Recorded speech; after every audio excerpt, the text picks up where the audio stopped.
코로나19 집단 발병이 수도권을 중심으로 이어지고 있습니다. 어제 하루 신규 확진자는 하루 만에 다시 50명대로 늘었는데요. 정부는 수도권 상황이 안정될 때까지 모래밭이 아닌 강화된 방역 조치를 연장하기로 했습니다.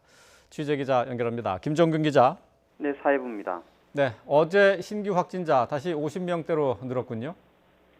네, 중앙방역대책본부의 집계 결과 어제 하루 신규 확진자는 56명입니다. 누적 확진자는 12,003명으로 늘었습니다. 신규 환자 가운데 43명이 국내 감염이고 13명은 해외 유입입니다. 국내 감염은 서울이 24명으로 가장 많았고 경기도가 18명입니다. 43명 중 42명이 수도권에서 나왔고 나머지 1명은 대구에서 나왔습니다. 해외 유입은 검역 과정에서 10명, 서울과 인천에서 각각 1명씩 나왔습니다. 사망자는 1명이 늘어 모두 277명이 됐습니다. 격리 해제된 환자는 15명으로 완치율은 88.9%입니다. 네, 수도권의 상황이 불안한데요. 정부가 수도권에 대한 강화된 방역 조치 연장을 하기로 했죠? 네, 정세균 총리가 오늘 오전 중앙재난안전대책본부에서 밝혔습니다.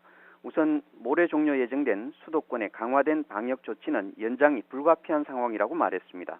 수도권을 중심으로 소규모 교회나 다단계 업체 등에서 집단 감염과 N차 감염이 계속되고 있기 때문입니다. 정 총리는 상황이 안정될 때까지 수도권 내 기존 조치를 연장하고 사각지대에 대한 방역을 강화하겠다고 밝혔습니다. 또 고위험 시설에 대해서는 증상 여부와 관계없이 진단 검사를 확대하기로 했습니다.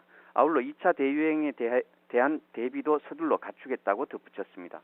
이와 관련해 중대본은 오늘 오전 박능우 1차장이 수도권 방역 강화 조치를 앞으로 어떻게 할지에 대해 발표할 예정입니다. 지금까지 사회부에서 YTN 윤유균입니다.